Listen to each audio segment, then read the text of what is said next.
at the moment be a little crazy, so everybody is just muted. Call recording is on. Could you say to everybody that we're welcoming everyone? We're just trying to see if we can get somebody's audio and video set up. Yeah, everybody can hear what you're saying. Your video is shared and your Please audio is shared. Hi, everybody. We're trying to get a key participants, Linda Lee's audio and video set up. Linda, are you there? Linda Lee, are you there? She's here, but she doesn't have a microphone turned on. If she wanted to wear a respirator, I suppose she could go to someone's house. How can we help her? So is Linda Lee in Windsock then? Hold on, I'm gonna unmute everybody for a second. Hold on one moment. Okay, everyone else is now unmuted. That's good. Hello. Hi there.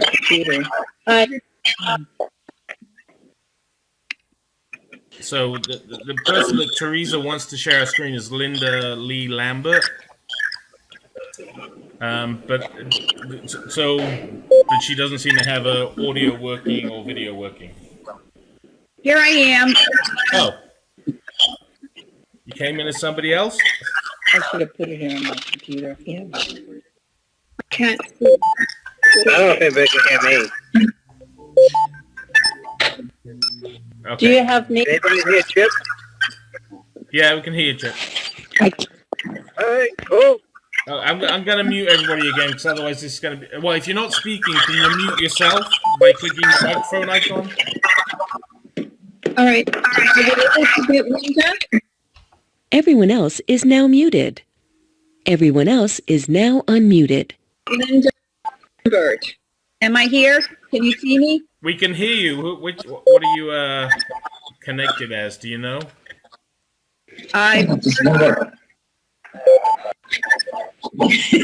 Everybody looks myself. I can hear you. Yeah, Linda Lee, what's your username? Me? What name does it say you've connected to the meeting as? Put your bubble. I haven't seen myself. I don't think. That's you, Rick. No. 54. 54. Okay, hold on a second.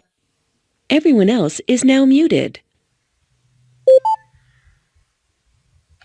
Okay, Linda Lee, you should be unmuted now. Okay. Okay. And Teresa, you have control. You're in charge of the meeting. It's your meeting. Okay. All right. So could I just ask you, we don't have video from Linda Lee, but she can hear us. Is that correct? I don't see any video from Linda Lee. That's correct. Okay. Linda, can you hear us? I can, and I can see myself in a bubble on the screen, so I'm very confused. Carl, any quick fix for that before I get started on my general remarks? She just needs to click the icon for video on her end, if that's the case. Open up your profile, and it will give you access to turn on your camera for public use. Okay. All right. All right. Well, you're working on that. Perhaps I should get started. Carl, do I have the floor? Yeah, it's all yours. Okay.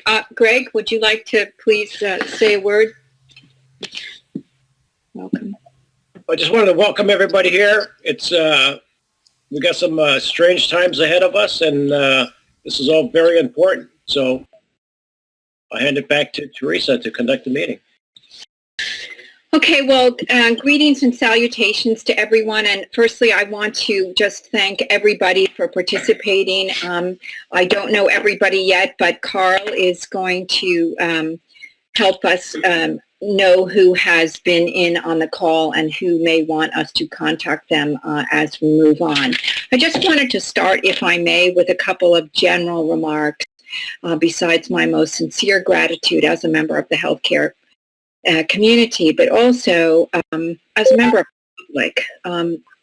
We are facing right now the most extraordinary challenge of both health and economics that our country and indeed the world has known since 1918, the time when we had the endemic Spanish influenza outbreak.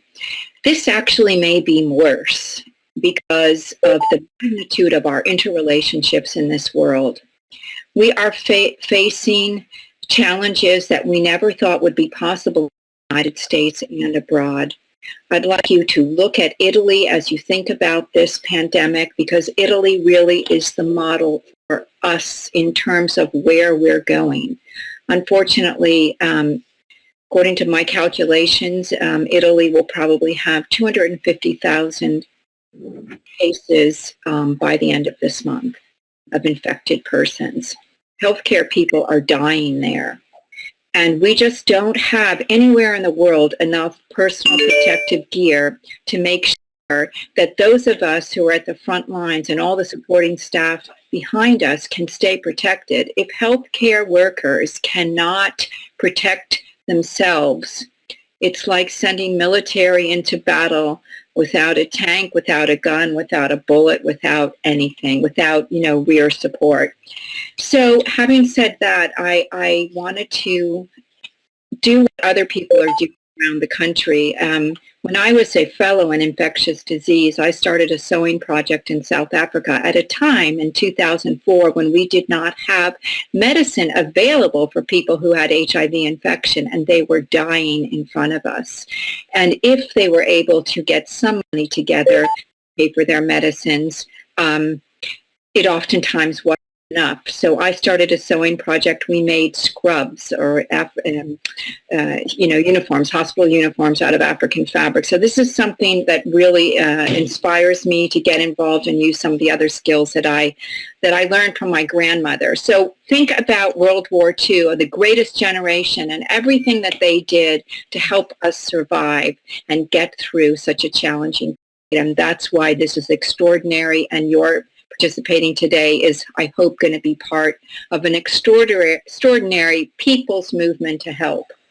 I just got off the phone with my friend who is a neighbor where I live on other days of the week down in Belmont, who's the CEO of both Lakes Regional and Franklin Regional Hospital. He is going to help us liaise with the entire hospital association of the state of New Hampshire. He welcomes this initiative. This is what I'm asking. I am asking that those involved in sewing, even if you have, not the greatest of skills, we can still use it. We'd like to produce respirators. In other words, facial masks that people in healthcare can use. I'm really not interested, and neither is the hospital CEO with whom I spoke today, interested in disposable. What we really need is to be able to reuse a respirator again and again, and that's why sewing one with quality control that's made out of fabric and has a little bit of an interface in between two sides of the fabric will provide wonderful filtration almost at the level of an N95 respirator. I've done the evidence-based literature research on this, and our community friend and partner in all things sewing, Linda Lee Lambert, has come up with a prototype, and which I'd like to get into later. I just want to give some general remarks first. So there is a huge need for facial respirators, and I propose that we would make those in a reusable fashion. We also need to come up with some masks, some kind of mask that can protect the healthcare workers, because if we have just our mouth and nose covered, our eyes are actual potential portals of entry for this coronavirus 19 or COVID-19, hence the need for facial masks or shields. I'd also like to be able to gather whatever masks or respirators are available in the community, because there's a big need for those as well. And I know that Greg and Andriana have some and are going to donate them. We can come to the logistics of how in a short while. There are a couple of people in the community that are talking about some prototypes of facial masks, and we can get into that here just in a moment. there are other opportunities for volunteerism at this time. And one of the community members, Terry Fraser Hooper, has indicated that people can sign up on a New Hampshire volunteer website, and we'll come back and give you that information in case the efforts that we're doing now are not something that a person is interested or able to do. Finally, I'm so inspired by everybody's enthusiasm that I thought last night of a name for this initiative. Shall we actually go forward with it? And I would call it Wish for Hope. Well, sorry, Wish for Health. And by that, I came up with WI for Windsock, SH for Soaring Heights, and of Hope, be Other Friends for Health. So Wish of Health. And I hope that that's something people might entertain. Carl, are you there? I am Carl? here. Yep, I'm here, yep. Okay. So I think that we might want to divide this into some general questions and answers here in the beginning, and then maybe we could get into specifics of facial respirators, and then maybe the masks. Okay. So the easiest way to do questions is there's a little speech bubble you should see. If you click on that and say you have a question, I can then unmute you, and you'll be able to ask your question. Otherwise, if I unmute everybody, it's just going to be chaos. Yeah. So Okay. if you have a question, click that little chat icon and say just say you have a question, and I'll unmute you and let you ask away. We're not finding that on ours, but It's like a little speech bubble. See if I can make it flash.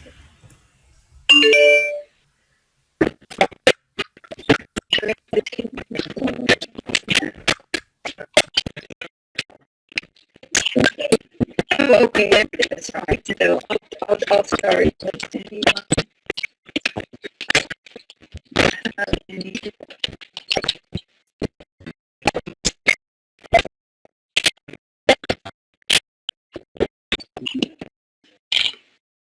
Were people able to see that, Carl, or were you able to see that? I was able to see it, but I don't know if other people have found that to see that. All right, has anybody come in with a question? Well, okay, so do you have a question, Linda, or actually the people with video, if you want to put your hand up, I can unmute you if you have a question. Okay, we've got a question coming in here from Diane. Hold on one second, Diane. Okay, go ahead. Go ahead, Diane.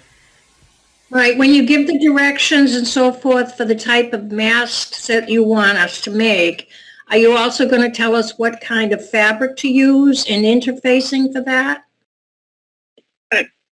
Carl, may I speak now? Carl? Yeah, I haven't muted you at all. Okay, yes, as a matter of fact, 100% cotton or stuff very high in cotton content. And if you have batiks, those materials have already, in the process of being batiked, been boiled in very hot water and are really ideal for this. But cotton is the best. Even tea towels from England can work. And some interface, some fine interface, or even the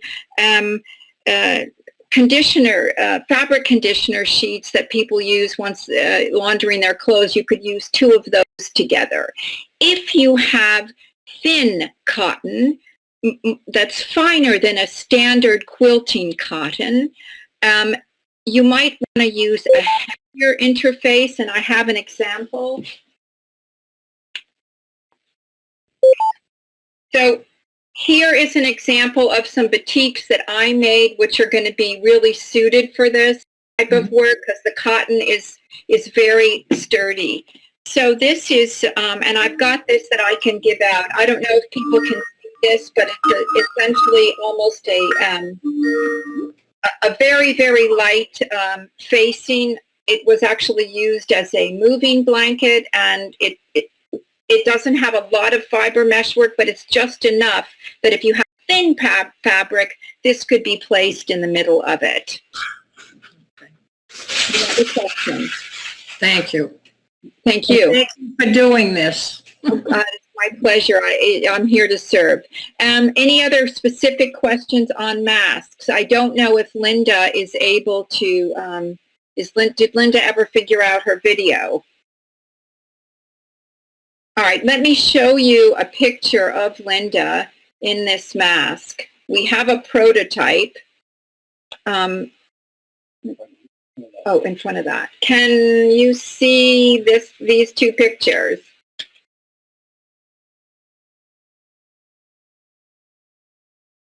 I've just put up pictures of this mask, which is essentially the equivalent of an N95 respirator, and it's got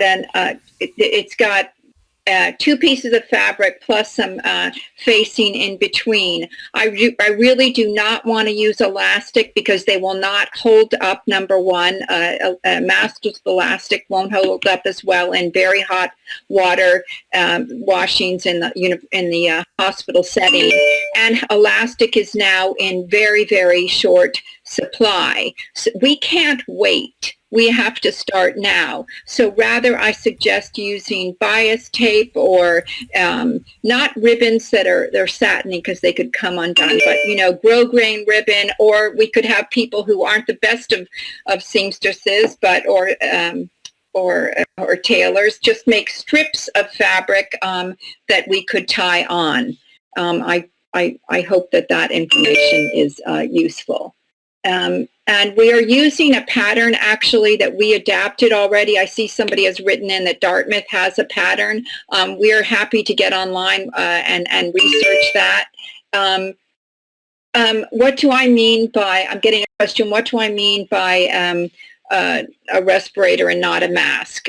Greg, could you grab my respirator? I think it's in that bag downstairs on the long table. I'm going to show you what a respirator is here in just one moment. Okay, is there another question that has come in, Carl? Yeah, there's viewer 59 that I'm going to unmute. Hold on one second. I can't see the questions. I just see them as they flash and then they disappear. Part of the problem, Teresa, this is Ann. Hi. Part of the problem is we see a static picture of you. I am not seeing any of the things you're trying to show us. Two, the Dartmouth mask is a pleated mask, not what you and I have been talking about. And number three, I would not use dryer sheets because they have fragrance. And people like me are sensitive to fragrance, and you're just going to make matters worse. No, I was saying after they've been laundered, but I can your point. Okay. All right. Carl, how do I solve the problem of people not being able to see what I'm showing? I honestly don't know. I mean, it's a hosted service. You can try stopping your video and then starting it again, see if that does it. Okay. Well, what I could do is just make contact. I'm seeing your video move and stuff, so I don't know whether other people are or whether it's just Anne. Okay. All right. I'm seeing a link to the Dartmouth Hitchcock masks. As someone in healthcare, those masks are not actually the ones that we would use on the front line. So if Dartmouth is asking for those, they're not using those for the front line folks. Now I don't know if anyone will be able to see this. Teresa's video is okay at Linda Hatfield's house. Okay, I'm going to put on this respirator. This was fitted for me.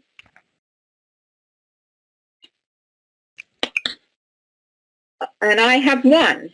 Okay, so this is a respirator, and it fits very close and it comes around, and that is why this is called an N95, and that is why the ones that I proposed and the hospital CEO agreed to us making was the N95 type. We could also get someone to volunteer to actually call some of the other hospitals and see if they prefer the pleated ones, but I'm not wearing a pleated mask, and I know nobody on the front line that's actually doing patient swabs, taking care of people who are on respirators and stuff like that. Those just do not provide the level of security that an N95 or equivalent mask would. So, we could do both. I'd say we probably need a little bit more research. I can tell you that the CEO of Lakes Regional and Franklin Hospital says they have 1,500 employees. Not everybody is essential. In fact, they're sending some people to work at home. But if you had 1,000 employees in total, like the idea of 3 masks available per person. Yes, do you have a question? Diane?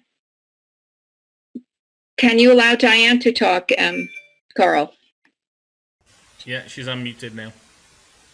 Oh, I had a call coming in. I just wanted to discontinue it, that's all. Okay, all right, okay. All right, is there any other question about the respirators, the fabric respirators, which would be able to be reused, laundered in a hospital facility? If every employee in the hospital had 3 masks, it means they'd be able to wear, a person could wear a mask. There'd be a mask in reserve, even if there's a mask being laundered. Someone just made a comment about that. It's disappeared, about the pleated mask. Terry Fraser Hooper is asking for the mic. Hold on one Carl? second. Yeah, hold on one second and I'll find her in the list.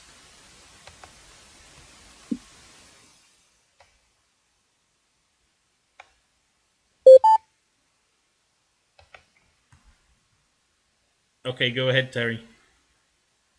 Hi, everyone. Thank you, Teresa, for organizing this, and Carl. First of all, I want to say that I talked with Teresa earlier. I've been involved as a volunteer coordinator at Huggins Hospital 22 years, and I'm also the volunteer coordinator for Carroll County Public Health.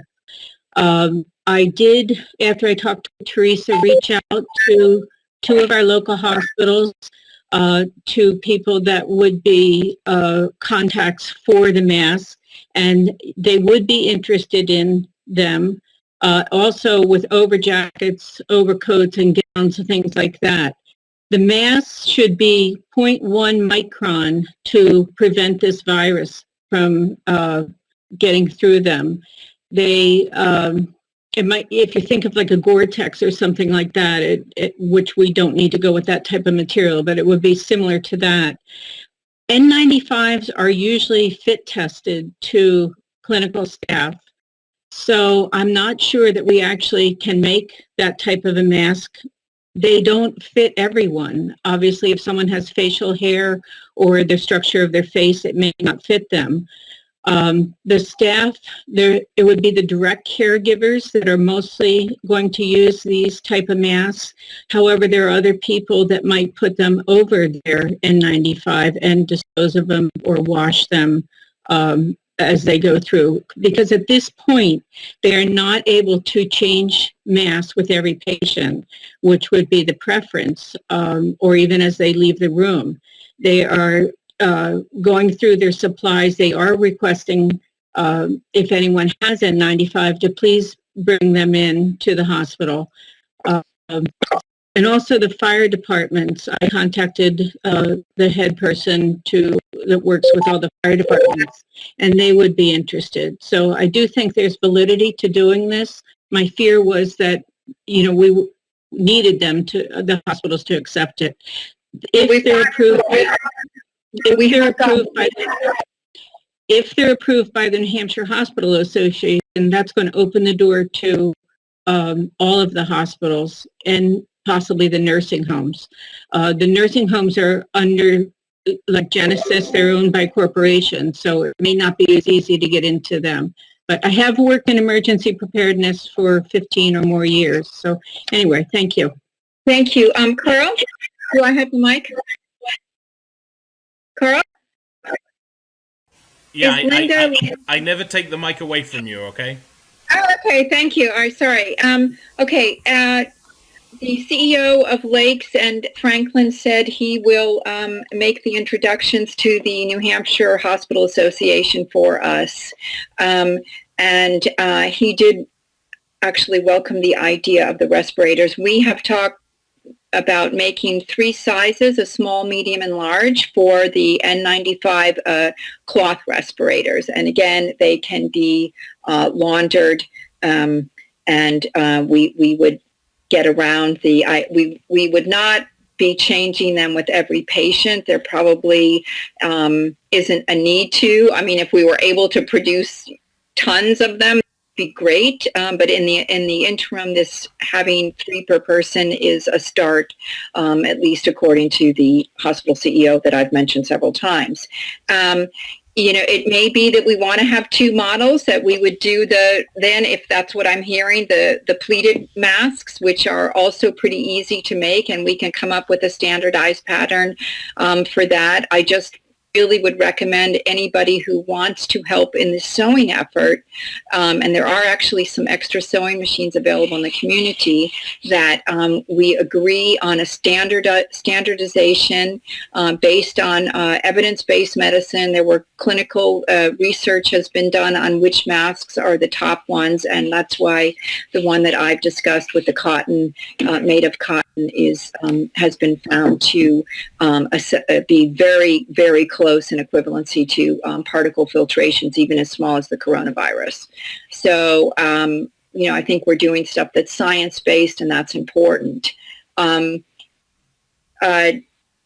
In terms of healthcare workers with facial hair, they can't wear an N95 respirator anyway. It just doesn't work. They would be using the others, and those folks are not going to be on the front lines, or if they are, they're making a huge personal decision to do so. So I think at this point, we can take some more questions. I also wanted to allow folks who are, the engineers and people who, make all kinds of things, help us with some ideas of potential plastic facial masks that could be used. I'm getting a question here. Am I going to distribute a pattern? Yes. If Linda Lee is available on mic, Linda, could you talk about how we were trying to standardize this?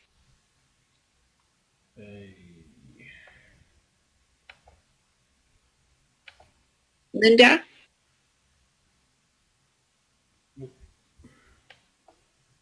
Well, I perhaps Linda can't hear me, but we have the idea of these patterns. They would come in 3 sizes. We could distribute that fairly quickly. We're working on a set of instructions, and we can do a home video on how to do this, put it up on YouTube, and certainly circulate it in the community.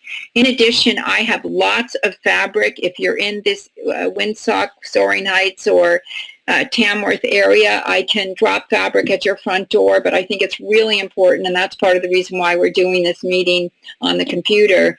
It's really important to maintain social distancing, and I'm actually under orders to do so by the VA where I work. Does anyone have a specific question now? If not, I'd like to talk a little bit about facial masks. Rob has offered to cut fabric. Okay, fantastic. I'm taking some notes down here. Rob, fabric. Okay, very good. Because once we get this pattern organized, Linda Lee is at viewer 71. Can you help with that, Carl? Yeah, I've just unmuted her. Okay, Linda? Can you hear me? Yes, I can. Would you be able to talk a little bit on working out the pattern for the respirator and talk about what you've come up with so far? Well, I have been, wait a minute, he's on my phone. I have been working on a printed instruction sheet and the pattern that you and I have discussed. I will show you the prototype. Well, you saw pictures. But it would be as was said before, 100% cotton fabric. I pre-washed mine in hot water and dried them in very hot to maximize the shrinkage. And as Teresa said, I also use batiks because they are so tightly woven through their process.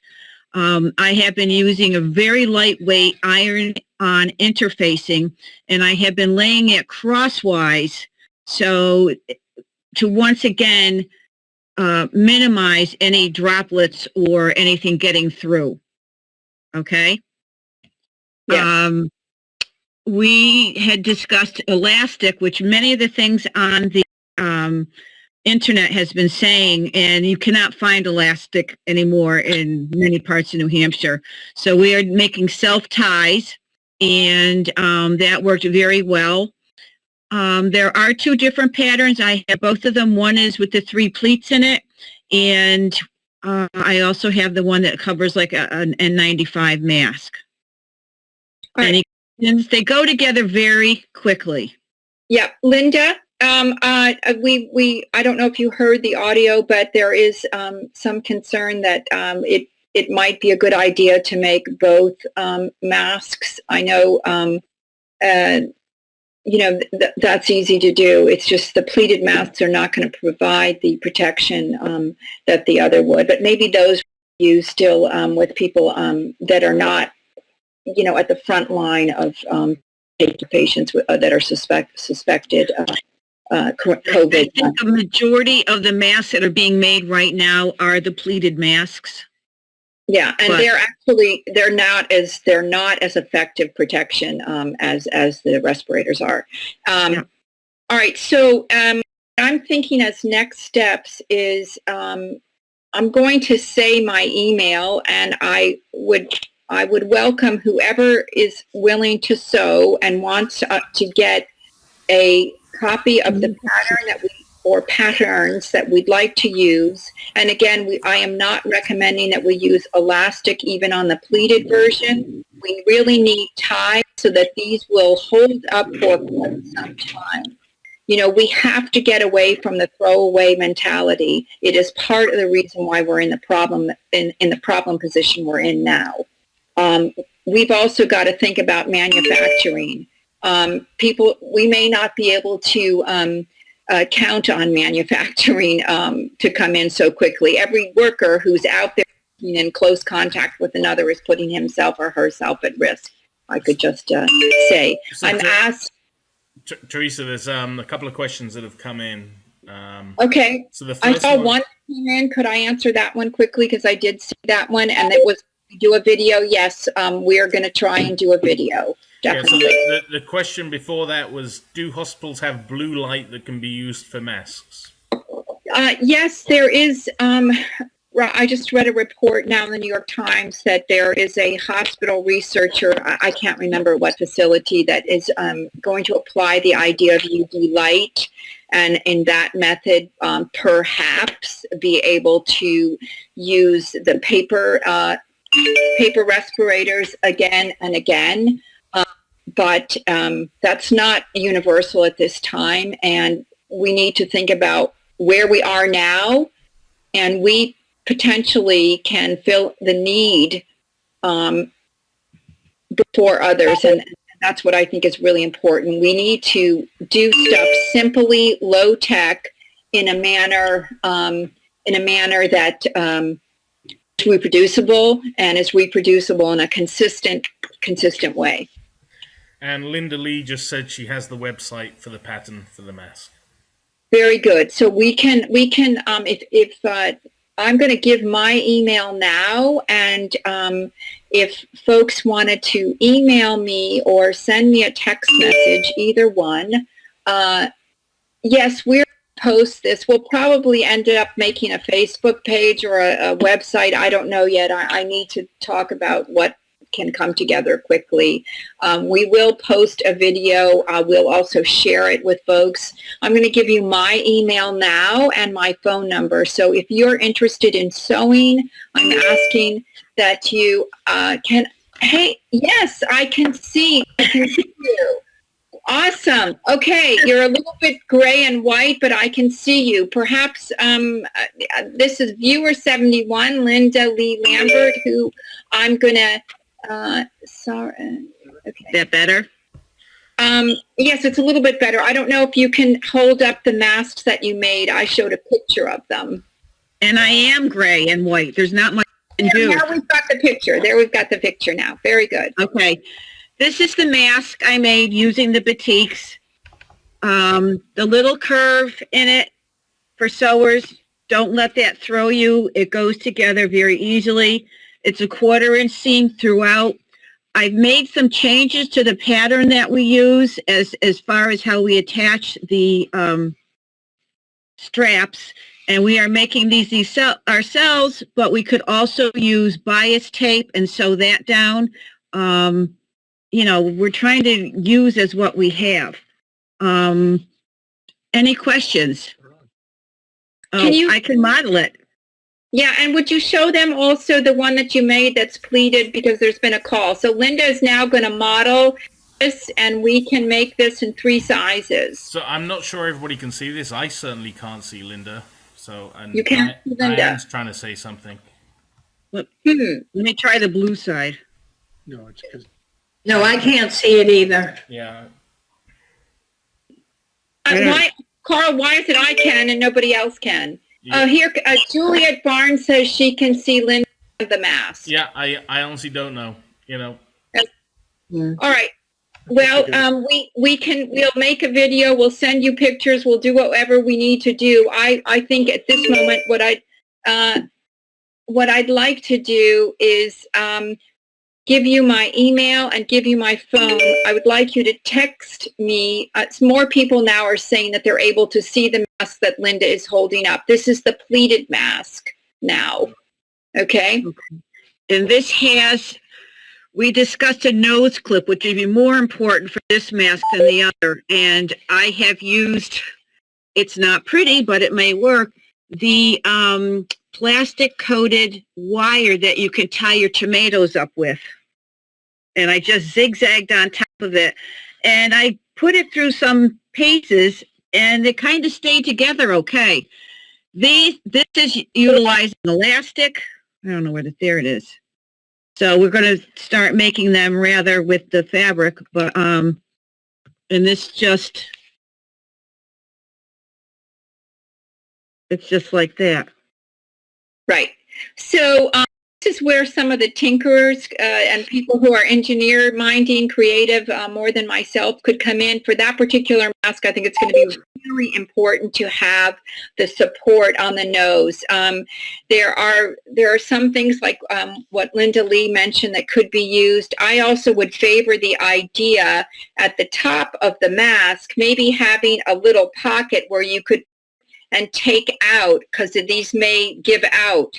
You know, you could put in a tie wrap or some piece of metal that we could invent, hopefully, and it could be laundered and then not be bent out of shape, as it were.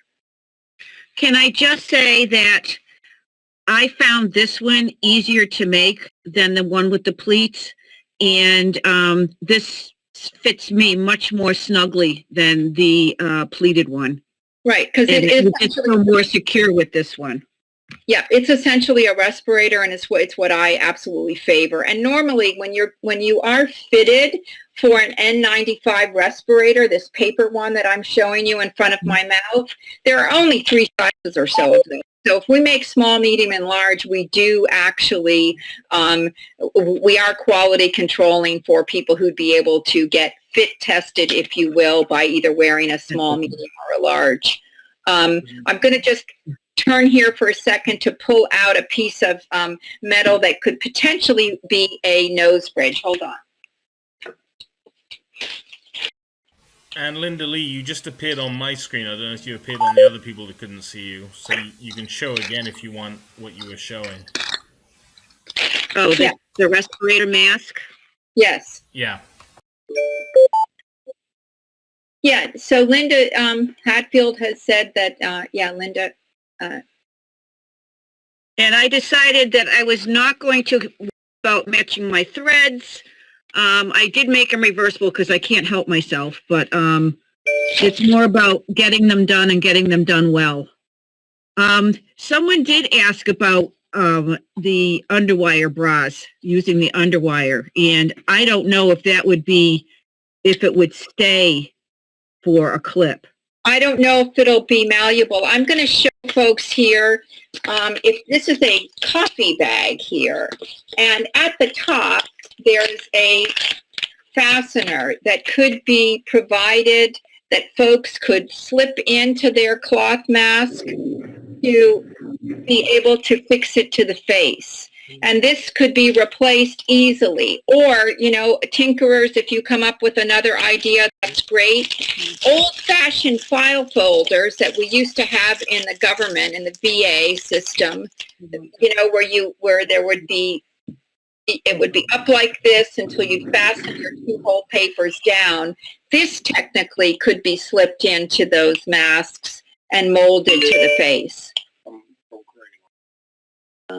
Yeah, a pipe cleaner possibly could be used. So I'm hoping that if we put together some of the pleated masks or short pieces of copper wire, yes, I'd like to actually get somebody to volunteer to, if we could supply you with some masks, that you come up with testing what piece of metal could go in a pocket that we would form potentially, or sew on, that could possibly be taken out. So we've gotten the ideas of the plastic coated twist wires, right, Linda Lee?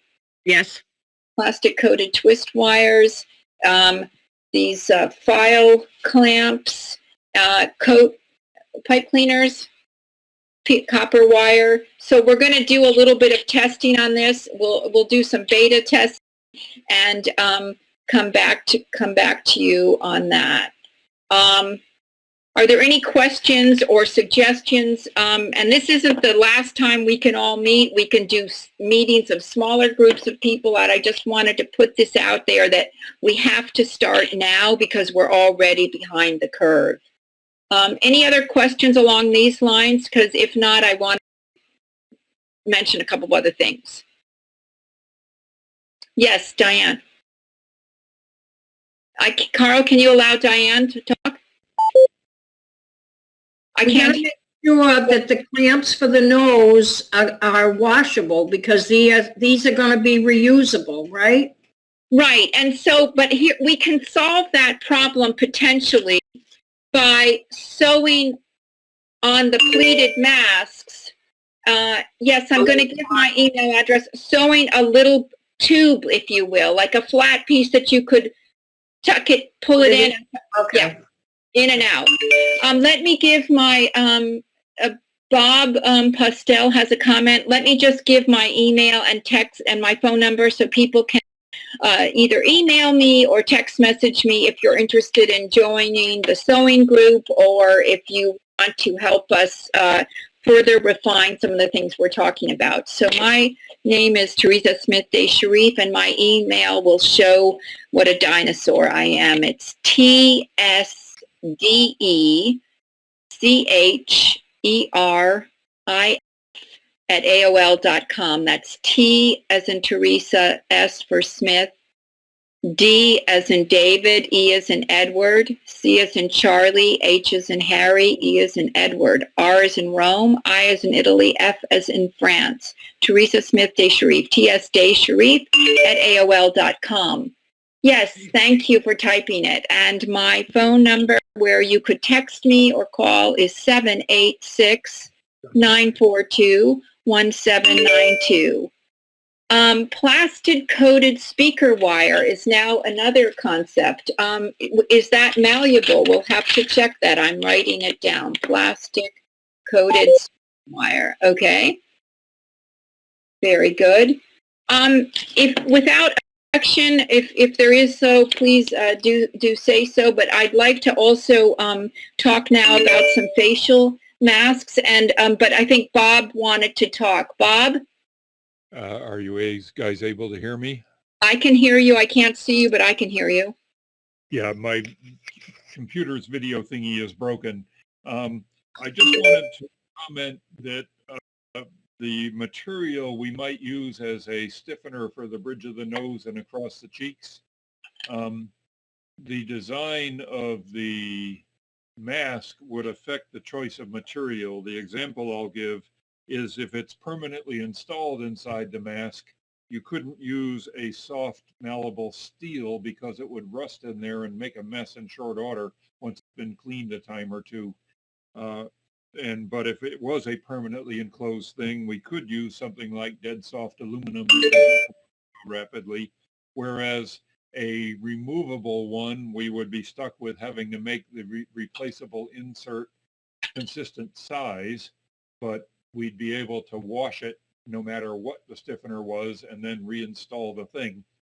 And so as the sewing part of this and the technical part of this gets ginned up, the two sides should make sure they're in agreement as to the type of stiffener and whether it's a permanently installed or removable thing.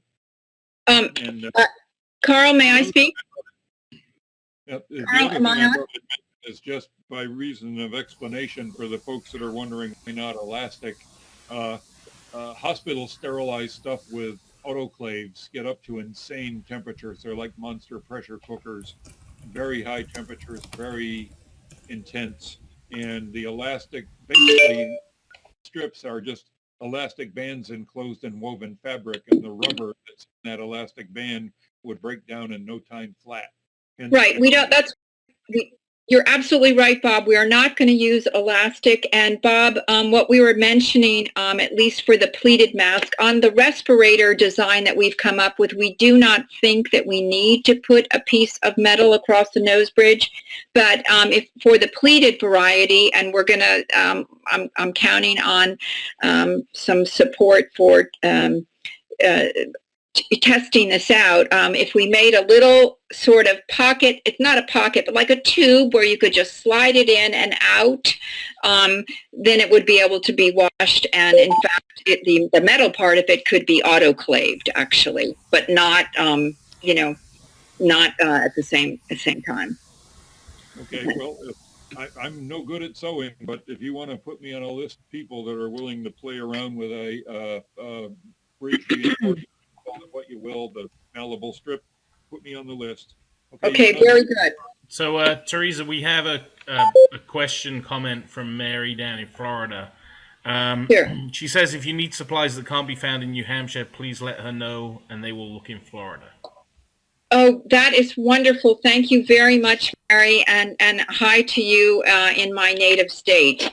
And hope you're having a wonderful time. And please practice social distancing, unlike most of my compatriots in that state. At least the millennials are not doing so.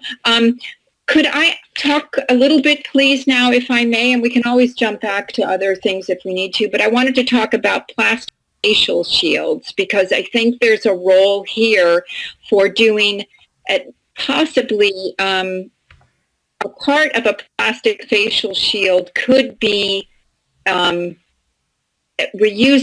and perhaps the plastic part could be placed on.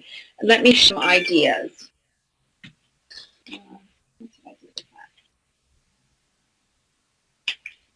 Where is the plastic page? Can you get me a sheet holder? Oh, there it is. Okay, so I just took a headband and a Ziploc bag, okay? And I sewed, this is for a plastic facial shield. I sewed a Ziploc down to my headband, which could be a piece of fabric. And I can take the Ziploc off and I could put another one back on, potentially.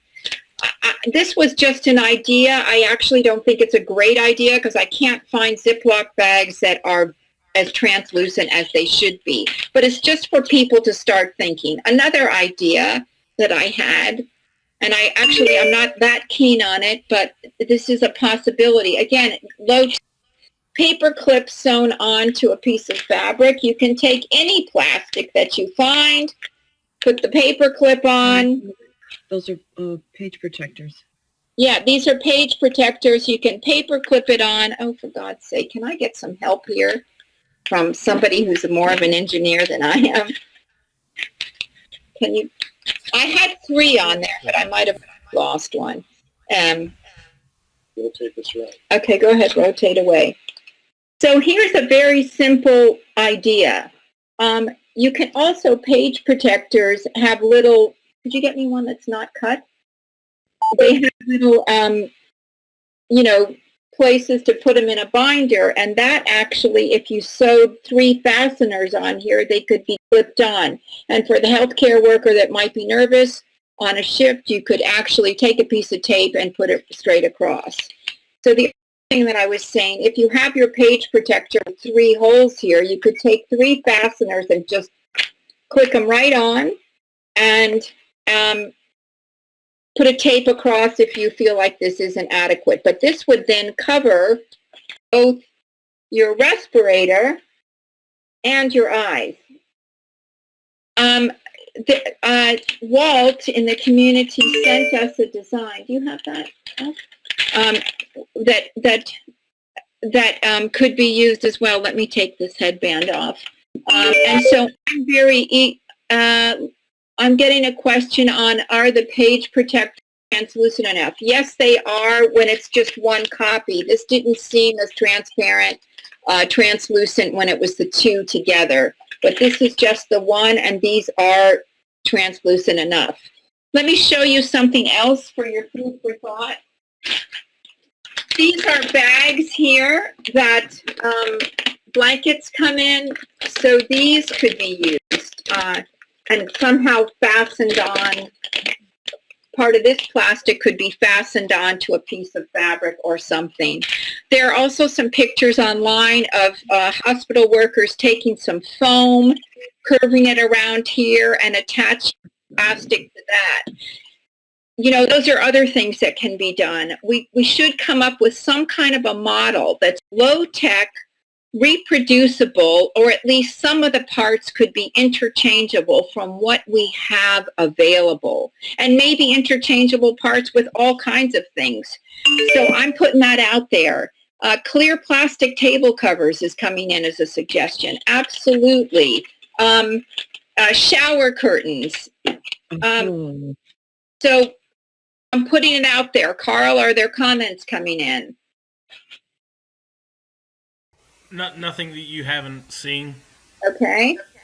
All right. So does anybody, I know Bob was talking, does anybody have any ideas for a more permanent facial shield that could be used? I think Linda and David were talking about something, but I don't know if it's readily available. Someone had mentioned Coke bottles. Was that Bob? Yeah, sided soda bottles, where you would have the bottle that would actually form a nice, potentially, come around your face nicely, but we'd have to, again, have it attached. Maybe Bob and a few others talked about a baseball cap. No. So I think we need some work in this area, and we could agree to talk again about it, or people could get in touch with me or Greg with a prototype. Anyone else have any comments there?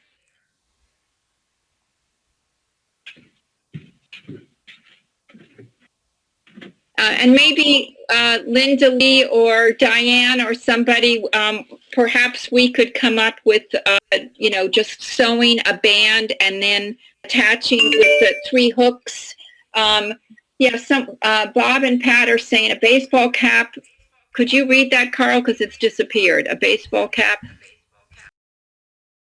Yeah, it's a baseball cap with the brim cut down would mount a face shield further away from the face. Right, and so these are things that are readily available, and I bet we could get folks to donate. But we could also make a strip of a headband and attach 3, fasteners, like, and then do for the pages to just go right on the page protectors or some other mechanism.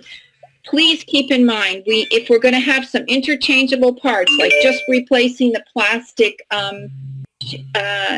shield, yes, we can network with other groups. Someone was asking, absolutely. We want to have stuff that we don't have to throw out. So if we have something that could be reused, cleaned, and then just maybe the plastic part replaced, that's something to think about. Yes, I will share the size of the need for the facial mask is I have a little bit more detail. I was hoping on folks to help me out more along that line because I'm less of an engineer than a person who sews. Any other comments at this time? I wanted to throw another idea out there just because we are in, yes, Velcro can potentially be used. The issue I have with what happened here? We just disappeared. Hello? No, you're still there. You're still there. We still hear you. Oh, okay. I just had to press the mouse. Thank you. I get so panicked about technology. Anyway, Velcro is a great idea. It's just, we have to come up with a way that if you have a piece here with the Velcro, we'd have to be providing pieces with Velcro on it to stick to it. So again, I'd like to have like a subgroup of folks thinking about the facial shields other than me, because I don't have all the good ideas on this one. I'd like to say that I have gotten a little bit of fabric together that could be used for some disposable masks. If someone wanted to sew those, I could get the fabric to you. I have fabric, again, that I'm happy to distribute to the community of anybody that needs fabric.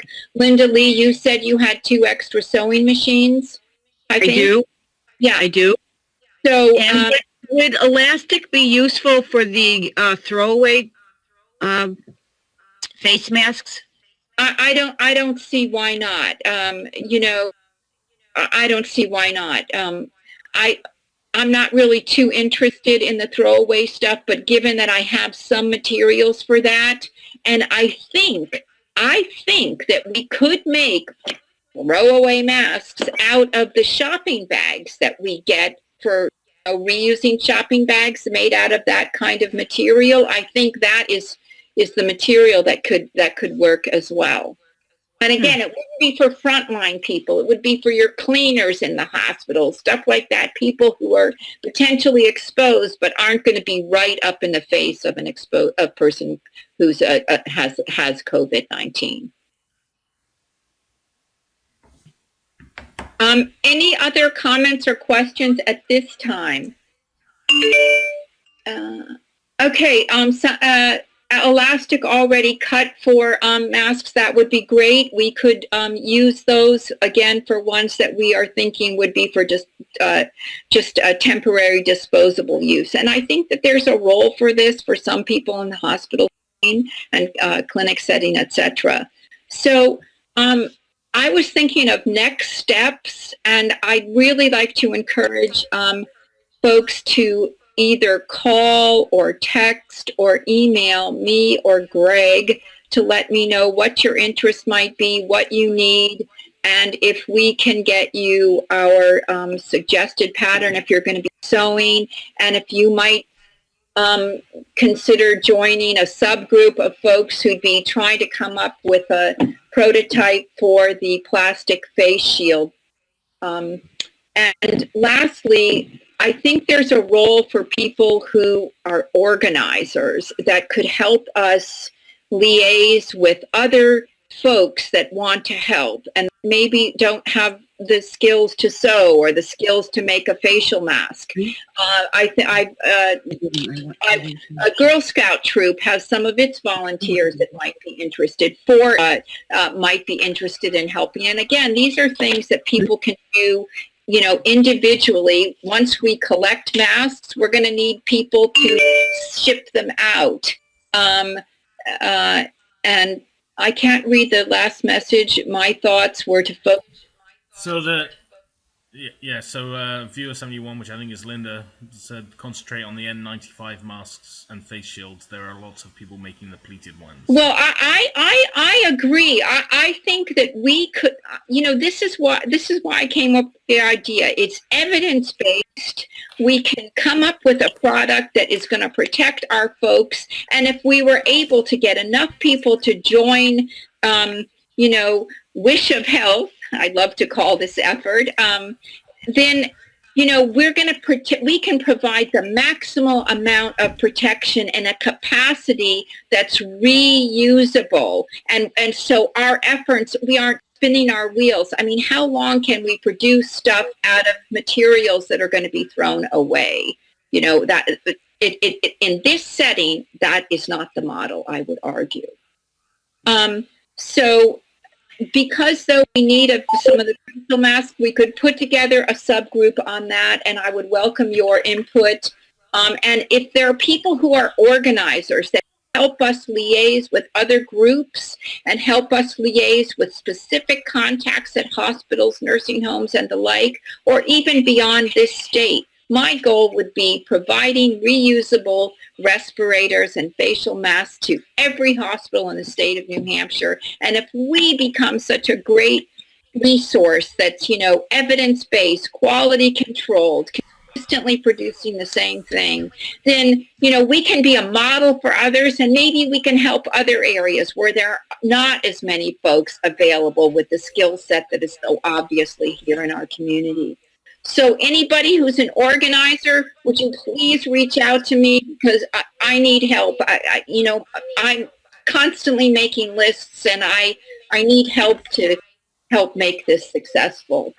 And then, like I said, there are other volunteer opportunities that we can let you know about. Maybe we should make our own Facebook page or website. I don't know. I've got to think about this a little bit further. And I had one other idea that I'm going to throw out there. You all may know people in the community that are felters.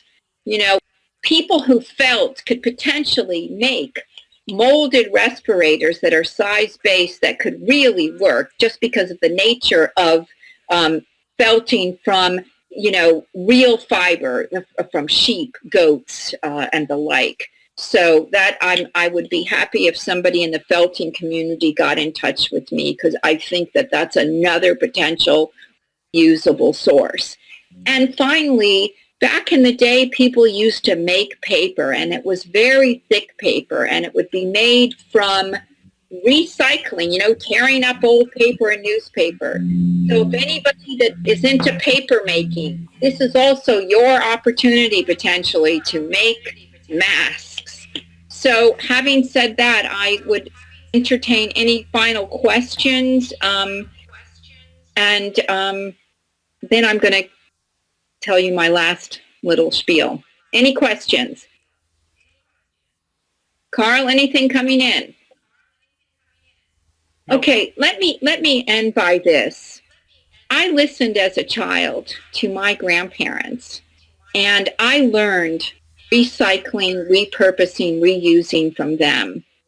And I've practiced my whole life like that. I am so glad that I had contact with them, who they lived through the greatest generation, and they inspired, you know, everything that my family has done. We learned from lessons from our grandparents.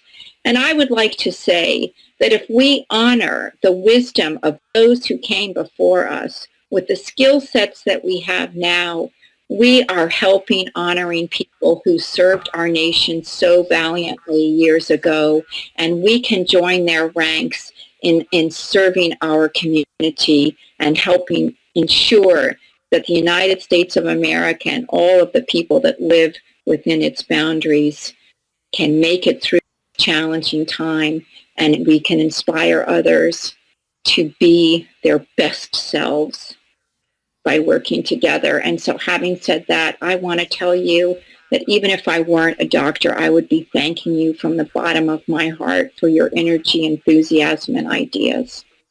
So thank you. Thank you. So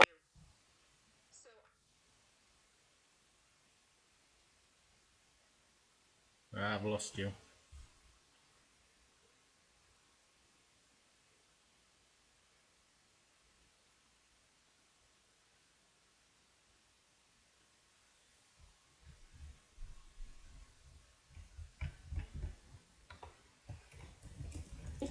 for Windsock, Soaring Heights, and other friends.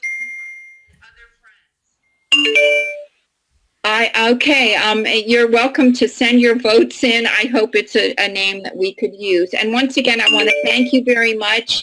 I'm hanging on here if anybody has any further questions. If anybody wishes to leave the meeting, you're more than welcome to. And I want to thank Carl are absolutely an angel, and I could not have done this without you. That is 100% sure.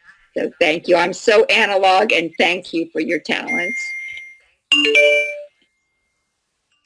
So if nothing else, you all are welcome. How can someone access the recording? I don't know yet, but I'm going to talk to Carl about it.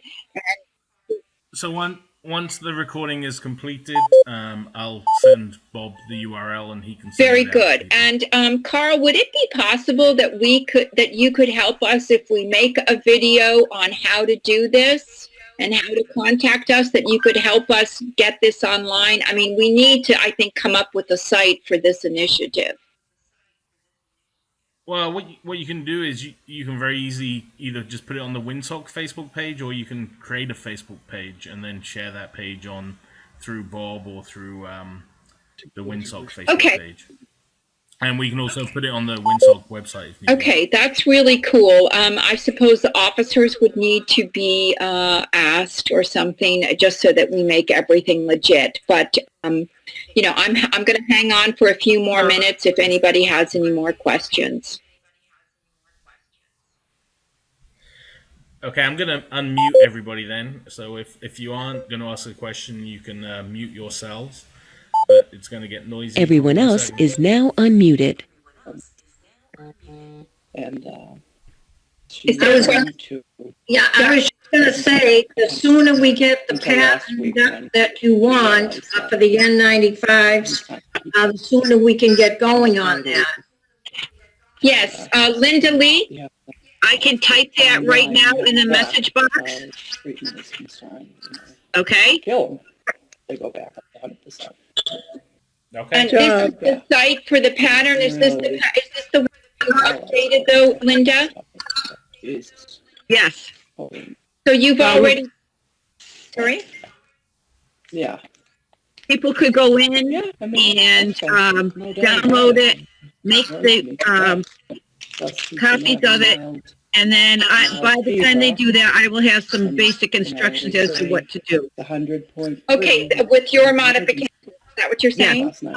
Okay, Linda is going to work again on the idea possibly of if we're going to do, well, for N95s, we don't need the metal clip across the nose, I don't believe. But we'll get the N95 up there for you. And again, please text me or email me otherwise, and we'll probably come up with the website or here. And I try to get out. And just a heads up to everybody, you are unmuted, so if you're having a conversation... Yeah, that's right. I'm hearing a lot of interference. So I hope to be able to... could someone let me say... Okay, thank you, Linda Lee. It's the face mask pattern version number 2. Now, to say the least. Is someone saying something? Sorry? No, somebody's having a conversation and they don't realize that we can all hear it. I also, could you reach out to me, please, if you would like me to drop fabric at your house or the lining interface, and I have that available, and I'm happy to drop it off, so just reach out to me. And if somebody needs a sewing machine, could you also let us know? And if people think that they're not the greatest of talents as regards sewing, but can sew a bit, you can make the strips for us, right, Linda Lee? Yes, ma'am. Okay, if there's without, yes, this is Ellen yes, from down the end of the street. Yes, Dot. I need to have some of your interfacing. Okay, I will drop it down. Okay, when you get a chance. Thank you. You're welcome. Anybody else? Yeah, I could use some interfacing and a sample of the type of fabric you have. Okay. Because getting to the store is... No, we don't. I don't want people going to the store. We should use what we have. Don't go to the store. Do not buy anything at this time. I think we need to use what we have. Okay, because I can have some, but I want to see what you have, so maybe I can use what I do have also. Okay, Linda Lee, do you have any suggestions on, do you have a lot of interfacing? Because all I that black fabric that I showed you. I will take a look and see how much I have. And Diane, as far as fabric, 100% cotton, and hold it up to the light to see how tightly it is woven. Wash it hot, dry it hot, and then look again and see if it's a nice weave. And then when I put the interfacing on, I put it crosswise to the fabric, so that would, you've got the fabric running this way, and then if you have the interfacing running that way, I think that would help. Right. Okay, all right, so anything else? I tell you what, I'm going to ask Bob and Postel to probably send out another community email, which other people who have sent it to their friends and partners in different parts of the area who are also interested in helping. We'll probably call ourselves together again soon, maybe even tomorrow, just to see where we're at and to make sure that we have anybody who wants to participate, that we have stuff a little more refined. How does that sound? Good idea? Okay. Sounds like a plan. All right, so if anyone, you're welcome to stay on or leave. I'll stay, I'll hang out a little bit more if anybody has any questions or comments. Huh? I am willing to stay too to answer sewing questions, if anybody has any. Oh, yeah, I'm questioning the type of cord that you would recommend. We are going to not go with cord. We're going to make our own ties, and I can show you. Oh, okay. Yeah, almost like a binding, like a bias binding? Not even a bias. I took it 1.5 inch strips, as long as I could get them. Pressed it in half, and then folded. Whoops, my hands aren't in the right place. Folded that in, sewed down the top, and it makes a really tight, flat binding. But if you have packages of bias tape, yeah, bias tape. I mean, we're not going to be, these aren't going to be for Project Runway. They need to work. Just sew it down so it doesn't open up, and then you've got a whole lot of strips. I cut these about 12 inches, and I think they should go about 16 inches just to make sure that for the different sizes of heads. All right, and what we may consider doing down the line is have particular people sew particular sizes. I don't know yet, but we're a little bit more talking and come back to everybody probably tomorrow. How does that sound?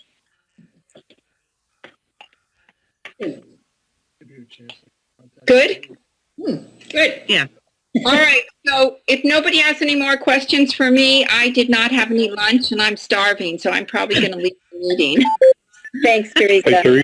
I want to thank everybody. Thanks so much, and we will see you again. Greg, how do I leave the meeting? I don't even know how to do that. Thank you, Carl. I will throw you all out. Thank you very much, everybody. Thanks to everybody. Stay well. You. All right. Call recording is off.